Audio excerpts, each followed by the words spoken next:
Good morning, everyone. Welcome back to my channel. I'm Kassiah, and we are doing the 12 days of Christmas here on my channel.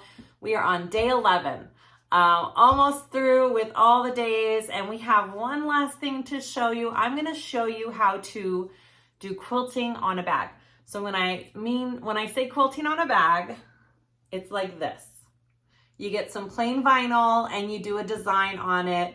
It's just everywhere right now, like designers, bags, all over the place, online, in the stores. You'll see it everywhere, and it's been kind of coming back in the bag making world as well. So I'm going to show you what I have learned about it. Now, there's no set wrong or right way to do it. Everybody has a different process, and I'm going to just talk about kind of a couple ways that you can do it and show you my step-by-step and my thought process through quilting a bag.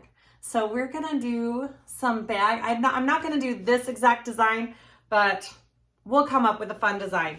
Like this one right here was kind of just, I started doing a design and then I did some random lines all over it.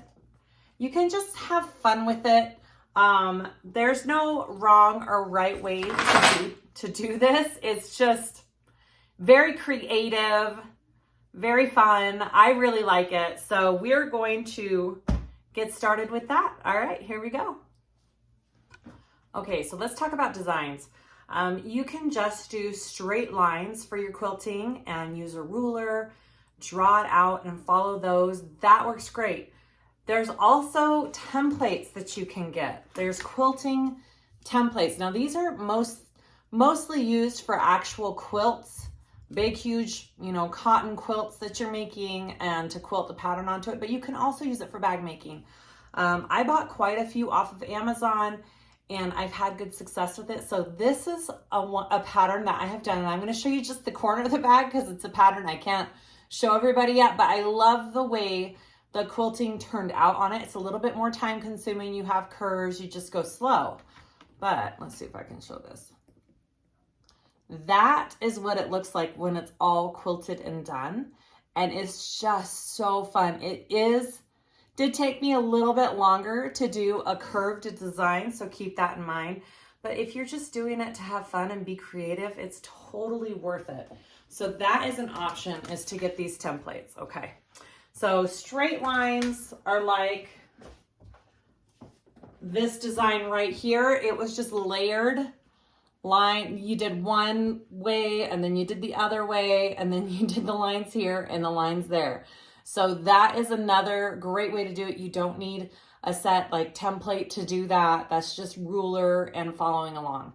So that's probably what we're going to do today on this panel. I want to make this new bag from Shambhala called the Claire. This is the Claire. And this is what it looks like. And I love, see how that looks quilted?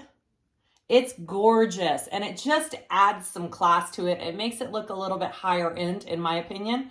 And so we're gonna be doing some quilting on one of these panels in this video. I'm not gonna do the entire bag in the video. I'm just gonna show you one panel. Okay. So I'm gonna kind of take you down here.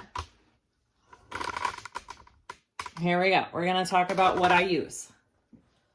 I like to use Basel inner foam. This foam is just fusible on one side. You don't really need fusible foam for your quilting, but if you want to have it, you can. I like the thickness of this. If you don't have foam, you can use fleece. That is a great option as well, foam or fleece.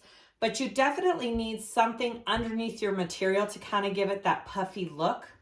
You can't just, you could just sew on it and leave it that way, but the foam or the fleece behind it really gives it a good look.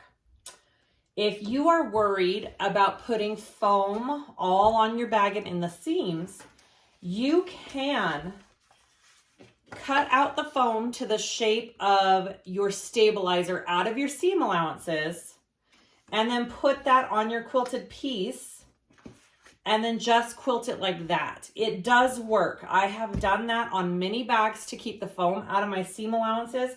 It does not shrink down my piece hardly at all, maybe by like a smidge, a 1/16 of an inch, like not a lot. So if you wanted to do it with your foam out of your seam allowances, you can quilt individual pieces like that, which is what we're gonna do in the video today so I can show you what I mean. The other way people do it is just kind of figure out how much material and where your pattern pieces are gonna fit, put the foam behind the entire piece and quilt the whole thing and then cut it out. That is the other way to do the quilting. I have done it both ways. I almost prefer to do it this way with the foam on the piece, and then I cut my piece just a little bit bigger and I quilt that. That's my preferred method, but everybody is different. Like I said, there isn't a wrong or a right way to do this. There's multiple ways. So let's get going on quilting this first panel piece and I will show you. So first things first, I'm gonna cut out my foam stabilizer piece. Again, you don't have to do it this way. This is just a good way to do it if your machine can't handle all that extra foam. I feel like a bag looks better and the seams lay better when you keep the foam out of your seam allowances. So I'm just gonna go ahead and do that. Even though my machine probably could handle it, I'm not gonna risk it. All right, so I'm just drawing this out. We're gonna cut it.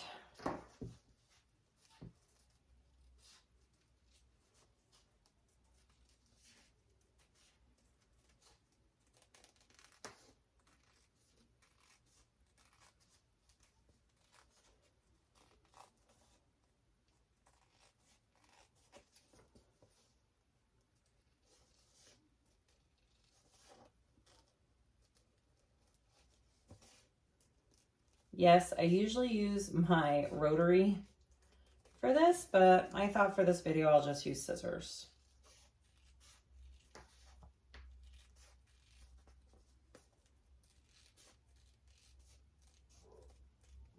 All right, so there is my foam piece. The rest of my foam, I need to order more foam. Okay, so I'm gonna get out my material. I am using this Kassiah faux suede or leather from Indolove, some of my favorite material. Okay, so here is my side panel piece.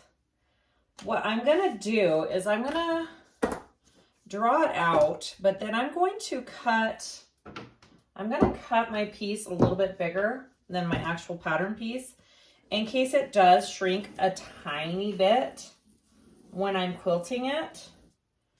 Then that will kind of give me a little extra material there to make up for it. Okay, so there is my pattern piece. So I'm just going to cut around it about a 1/2 inch bigger than what I drew. And I don't know how many times I'll say this. This is not the one and only way to do this. I am just showing you what has worked for me in my experience of quilting pieces. All right, so the next thing we want to do is we want to put our foam onto the middle of that piece. Well, actually, you could probably draw on it first or do this. I'm going to put this on first. So you can do it one of two ways. You can get some tape and just put a couple pieces of tape to attach this, or you can get some temporary adhesive spray, which I think is what I'm going to do. This does also fuse. If you wanted to fuse it, you can, but you're going to be sewing it down anyway. So I am just going to go get my glue and do a light spray and stick that on there.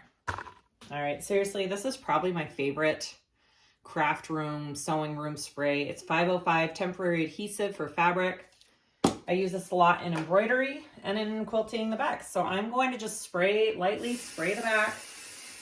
I don't feel like it gums up my needle or anything, which is great. I don't have to worry about that.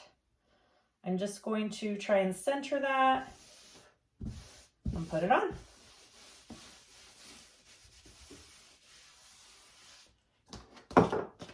All right, so there's my piece. So now I need to figure out what design I'm doing. You need some kind of marking pen that will come off. So I have the Mormino silver pen, and then you need a good ruler to draw your lines. I'm thinking I'm just gonna do a basic diamond shape for this. It's just so classic. It looks great. I really like the way it will look on this bag. So I'm just going to do a classic diamond shape. All right. So you got to decide kind of what angle you want to do it at. And I think I'm just going to, and you kind of want to be consistent, not persistent. You want to be consistent on all your panels. So I'm going to use this 45-degree angle down here on my ruler and kind of line it up on the side here. So I know I'm going to do the same angle on all of my panels. And then you just start drawing out your lines. And then decide how wide you want to make them. I think I'm going to do 1.5 inches. Let's do 1.5 inches wide. Okay, yeah, that looks good. And just start drawing it on.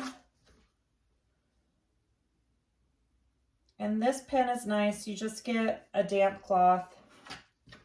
It wipes right off. You could use a chalk pen. That works too. Up to you. Some people don't even measure. Some people just start sewing lines onto the panels, and I've done that before, just random lines all different ways, and that looks really cool too. That's, you know, that's a creative choice that you could make. It's a great thing about this. Everything is going to be different. Okay, so those are my beginning lines. Now I'm going to go the other way. And I kind of want to make sure that I'm at that angle again. So I'm going to line that 45-degree angle up right there and go that way. I have done a bag where my angles on all the panels weren't the same and it still turned out really good. That's the, you know, one plus about doing one big piece with one big piece of foam under it. You definitely are able to get a consistent pattern throughout the whole thing. So if you're worried that it won't look the same, if you do all your panels separately, then do one big panel. Just remember that means your foam or your fleece or whatever you're interfacing as will probably be in your seam allowances. So that's something to think about.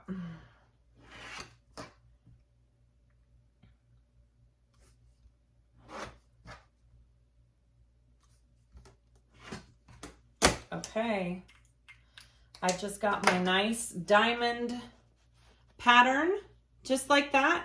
The other thing you have to consider is, are you going to be doing contrasting thread, matching thread?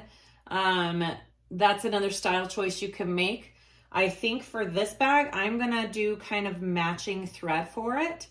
I just wanted a nice brown bag. So I'm going to go get the correct thread and we're going to go over to the machine and start quilting this. Okay, so I have my piece. I'm using a chocolate mousse thread, which is like slightly darker than my material. I like that contrast. I'm okay with that. Okay, so when I start quilting a panel, I don't know if this is just something that I think I heard or I actually know, but I remember when I did quilts, actual big quilts, you never wanted to start quilting on the edge and come down because it would kind of shift everything. So when I do panels for bags, I always start in the center and go down and then start here and go the other way and then turn it and repeat. I don't know if that's true or not, but it's in my brain. And so I tend to think there's some truth to that. Okay, I have my stitch length at about a 4.5. It's up to you how long you want your stitches to be when you quilt. And here we go. Here we are. We're gonna just, I'm not gonna speed this up. We're just gonna slow quilt this panel so you can see exactly what it entails. So I do start from the edge every time, and I'm just consistent in the direction I'm going. And just go slow and follow your lines.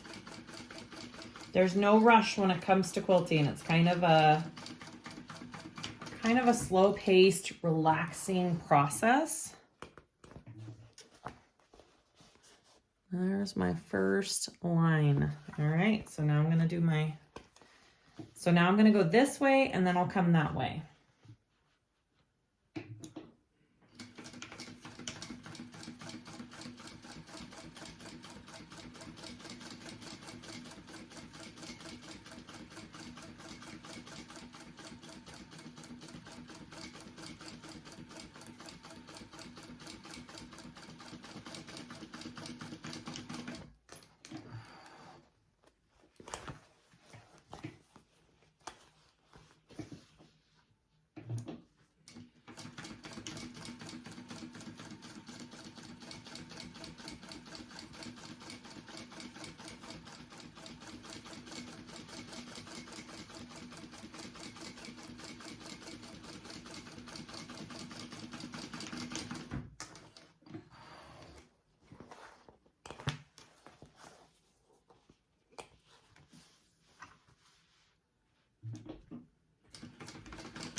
That's what it's looking like. All right, so now I'm gonna start this line and go down here.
Okay, so that's all my lines going one way.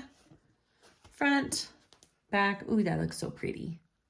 Okay, so now I'm going to just flip it and do the other way.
Okay, that is my quilted piece.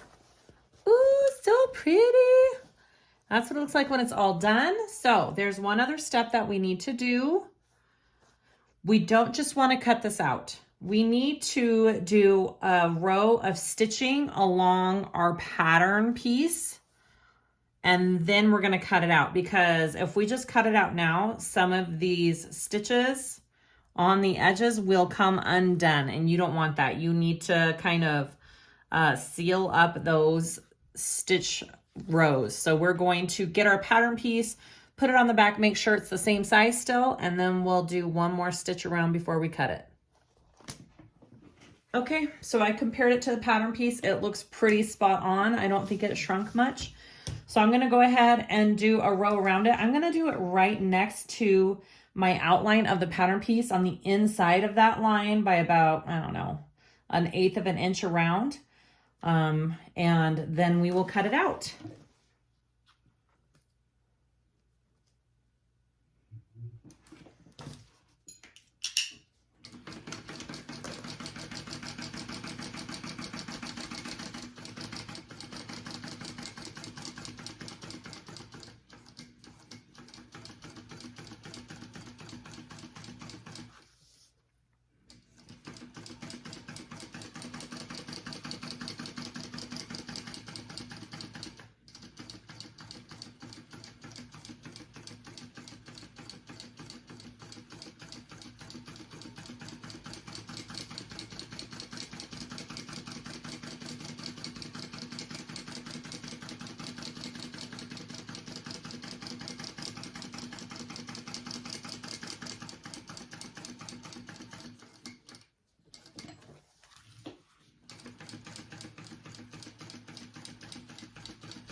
All right, so I have done my stitches around that. We can cut this out and it is done. Our quilted panel is ready to go. Again, this is just one of the ways you can do it. You can totally do a big panel all with foam all at once. That is another choice. I'm just showing you the way that is more domestic machine friendly. If you've been dying to do this, this is definitely the way to go for quilting a panel on those lighter weight machines.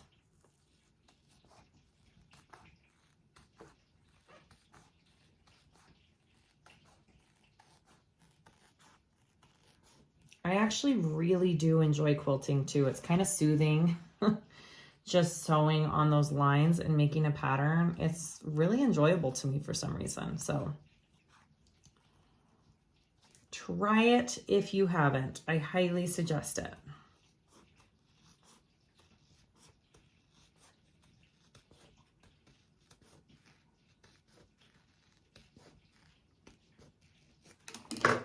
Okay.